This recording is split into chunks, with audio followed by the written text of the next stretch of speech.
I've been mentioning throughout this video, is that there are lifestyle factors that help preserve these and help bolster them as well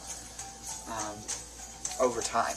There are people that have again, that thought of, as we age, we want to age and we need to go there. We can't preserve these things. The word anti-aging is silly. We need to accept death. Well, that's actually completely false. We need to, obviously, if we want to be healthy, we need to pursue the things that bring about health. And if that's youth, then so be it. Obviously, I do understand where people are coming from when they have those perceptions that I don't want to be young. Well, they don't want to be juvenile. They don't want to be have those aspects of youth that we have imprinted in our minds as being obviously disadvantages. It might be things we carry on from our past. But overall, we want to preserve and even regenerate if we're at a stage in life where we've lost a certain amount of that vital, youthful essence. We want to bring that back. We have the advancing technologies in medical science, in nutritional science, in superfood and herbal science, in alternative therapies and exercise therapies. So we can utilize all of these things to bring human lifespan or longevity potential to greater heights. We can actually consciously decide and make the choices in our life to augment these luscious, succulent aspects of youth that we all want, but we develop these societal imprints or ideas about how it's wrong to do that. So I definitely urge everyone to indulge and cultivate and recreate those parts of yourself that you may have either long ago forgotten, or are beginning to forget, or have suppressed, or have just looked away from, in the thought that it's time to move on from those things, when these are actually the things that can bring about the greatest health, longevity, and life extension in ourselves. So one last thing I want to reiterate, because it comes up again and again whenever I'm speaking to someone about the ideas that I speak about. Longevity. People have aversions to this. It's unbelievable. It's as if people are going through lives actually wanting to die faster.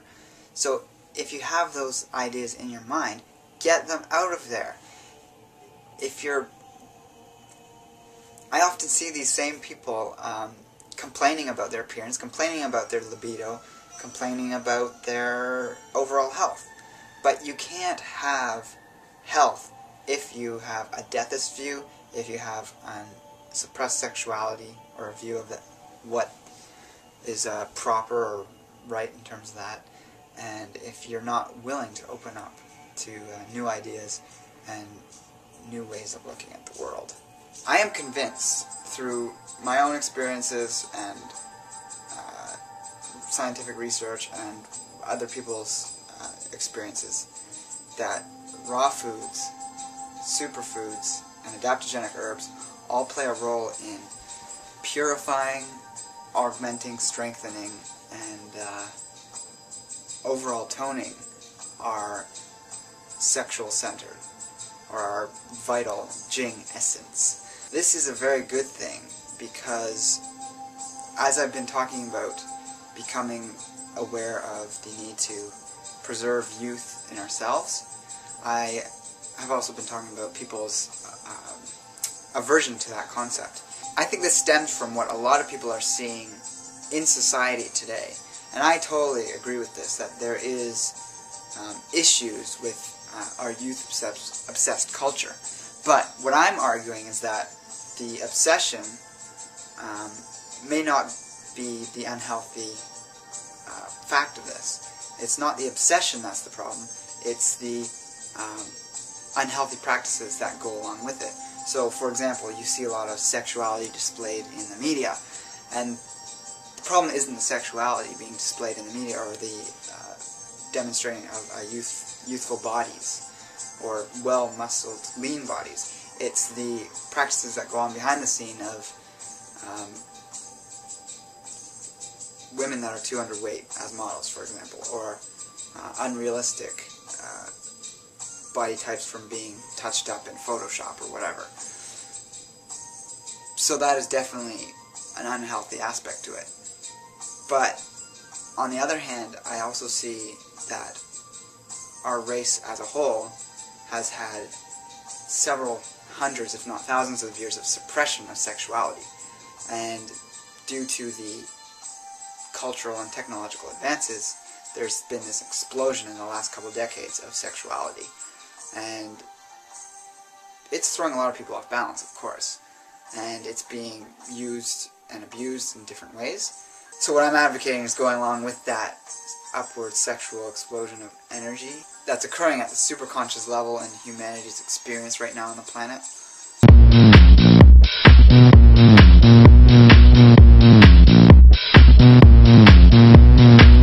And using conscious awareness to cultivate this to healthy means and ends. There are increasing numbers of sacred sexuality teachers or conscious sexuality teachers emerging in the holistic field today.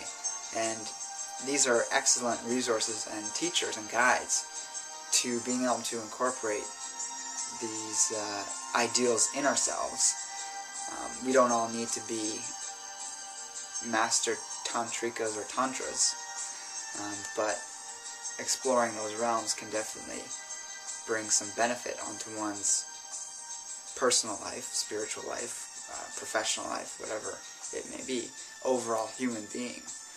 Because we're all moving towards that place of wholeness, and we can't let any aspect of ourselves behind or suppress it or let it fall by the wayside. A lot of us have seen the results people get transitioning to eating more vibrant, living foods, whether they're mostly raw or slightly processed or even some cooked food, whatever combination of diet you have, but moving into a more holistic lifestyle in terms of what you consume can have drastic long-term effects on your appearance and your overall juiciness of being. And that's exactly what I've been talking about and emphasizing, is that aspect of youth that we can regenerate and preserve within ourselves is a major key to extending the human lifespan.